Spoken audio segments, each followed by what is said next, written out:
Bismillahirrahmanirrahim. Assalamualaikum warahmatullahi wabarakatuh. Alhamdulillah, wassalatu wassalamu ala rasulillah Sayyidina wa maulana Muhammadin wa ala alihi wa sahbihi wa sallim. Asyhadu an la ilaha illallah wa asyhadu anna Muhammadar Rasulullah. Allahumma la ilaha illa antal awalu wal akhiru wa antal batinu was sahiru. Saudara-saudara yang saya cintai dan yang saya sayangi dimanapun berada, semoga senantiasa dalam bimbingan Allah Subhanahu wa Ta'ala, diberikan rahmat sehat jasmani dan rohani, rahmat dipanjangkan umur oleh Allah Subhanahu wa Ta'ala, serta rahmat ilmu dan rahmat kesejahteraan dunia akhirat. Amin ya rabbal alamin. Saudara-saudara, saya akan menanggapi konten saya berbahasa daerah. Sebenarnya itu hanya sekedar pesan-pesan tentang pengenalan diri kepada Allah Subhanahu wa Ta'ala. Artinya kita harus betul-betul mengenal Allah. Jangan sampai kita salah menganggap Dia padahal bukan, menganggap bukan padahal Dia. Nah, ini pentingnya kita, bagaimana cara betul-betul kita bisa mengenal Allah. Dan di dalam bahasa daerah juga menyampaikan bahwa sebenarnya Tuhan itu tidak di atas, tidak di bawah, tidak di luar, dan tidak di dalam. Itulah sebabnya kemarin saya menyampaikan pesan penting untuk kita semua agar kita betul-betul bisa mengenal Allah. Tepat kita mengenal Allah.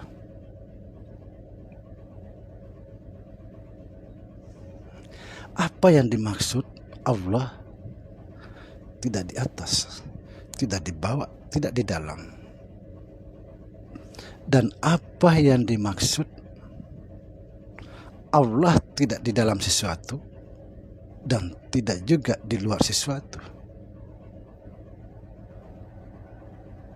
Dan apa pula yang dimaksud Allah tidak ada sesuatu di dalamnya dan juga tidak ada sesuatu di luarnya? Itulah kemarin saya menegaskan kita harus betul-betul tepat cara kita mengenal Allah.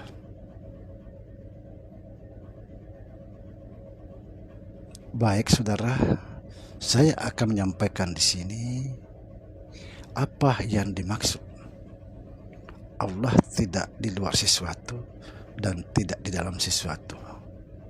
Tidak ada sesuatu di dalamnya, tidak ada sesuatu di luarnya. Dan Allah juga menyampaikan bahwa carilah aku di dalam aku. Dia juga menyampaikan aku tersembunyi di dalam terang. Allah tersembunyi di dalam terang. Tersembunyi ya, perhatikan, tersembunyi, bukan bersembunyi. Perhatikan baik-baik saudara. Saya akan memberikan suatu perumpamaan untuk mendekatkan faham kita. Air garam berasal dari laut. Artinya laut itu mensahirkan dirinya menjadi garam. Setelah sahir sebagai garam, maka bentuknya sudah berbeda. Inilah yang dimaksud satu tapi tidak serupa. Subhanallah. Satu tidak serupa.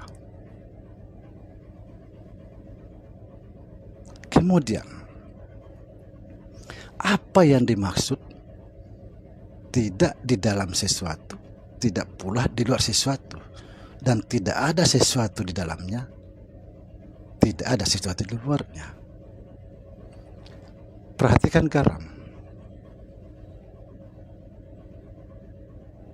Di mana letaknya laut di dalam garam itu?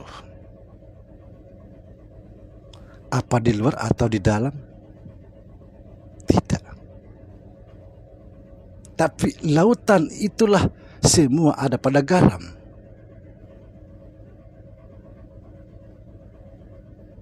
Subhanallah. Ini sebagai perumpamaan.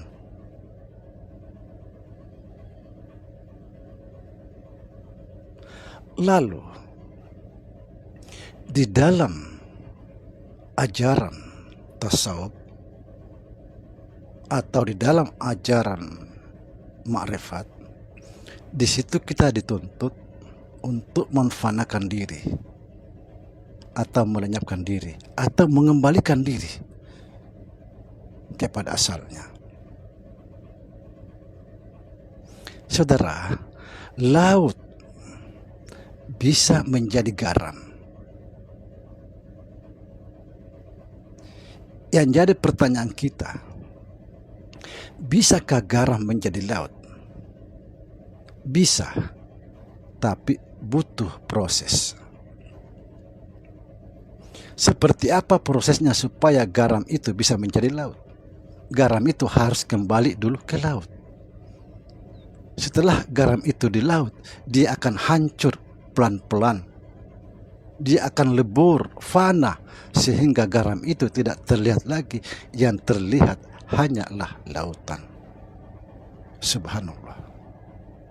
Inilah makna fanakan dirimu, tiadakan dirimu, serahkan dirimu secara total kepada Allah, sehingga kamu tidak terlihat lagi, yang terlihat hanya Allah. Dan yang paling penting di sini saya akan menyampaikan, jangan pisahkan atau kita jangan terpisah dari sumbernya. Jangan sia-siakan jasad kita. Jasad inilah tempat kita mengenal dan tempat dikenal. Sebenarnya saya akan memberikan jalan pintas, seperti yang saya diajarkan kakek saya, bahwa sebenarnya ketika orang-orang betul-betul sampai kepada Allah, tidak lagi kita membahas apa itu roh, apa itu jiwa, apa itu hati, apa itu nur. Tidak lagi dibahas itu. Yang dibahas apa itu jasad. Kalau kita masih membahas roh, jasad dan lain sebagainya, itu masih kita terpisah-pisah, belum sampai, belum esa. Saya kasih contoh, saudara.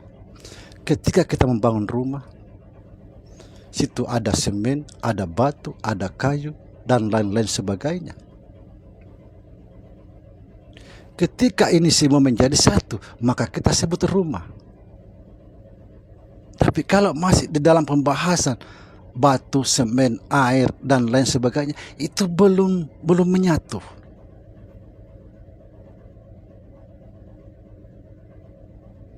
Banyak orang menganggap sepele jasad kita ini. Jasad inilah yang harus kita kenal terlebih dahulu supaya kita bisa mengenal Allah. Jasad ini, Allah menciptakan makhluk agar Allah bisa dikenal. Makhluk yang mana yang sebenarnya? Makhluk itu adalah Nur Muhammad. Jasad kita ini Nur Muhammad yang harus kita kenal. Jangan pernah terpisah dari sumbermu. ketika kamu terpisah dari sumbermu, dipastikan jasad ini adalah pasti hancur. Begitu cara mengenal Allah. Lihat garam. Ketika air laut mensahirkan dirinya sebagai garam, tidak lagi nampak laut. Tapi nyata di dalam sebiji garam itu semua adalah lautan. Garam itu seumpama jasad. Subhanallah. Mari kita merenung, jangan sampai kita salah mengenal. Kita tidak akan bisa mengenal roh, tidak bisa mengenal jiwa. Hanya salah satunya yang bisa dikenal adalah jasad kita. Ketika kita melihat jasad, melihat kita roh. Ketika kita melihat roh, melihat kita Nur Muhammad. Ketika kita melihat Nur Muhammad, melihatlah kita Allah Subhanahu wa Ta'ala.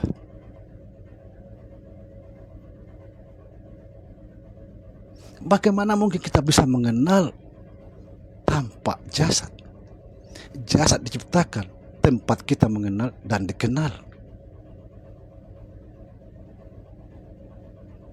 Jasad ini tempatnya berkalam, tempatnya melihat, tempatnya mendengar. Hati-hati bagaimana mengenal Allah yang sesungguhnya. Tanpa jasad kita tidak bisa mengenal apa-apa. Kata Allah, aku tersembunyi di dalam yang terang. Apa yang terang di dalam diri kita? Yang terang adalah jasad. Tersembunyi di dalam yang terang. Kemudian carilah aku di dalam aku. Maka carilah Allah di dalam diri kita yang nyata. Carilah Allah di dalam dirinya. Kita ini dirinya. Subhanallah. Cuma saja jangan pernah mengaku Tuhan. Cukup kita memahami bahwa sesungguhnya garam itu adalah lautan. Demikian, saudara. Assalamualaikum warahmatullahi wabarakatuh.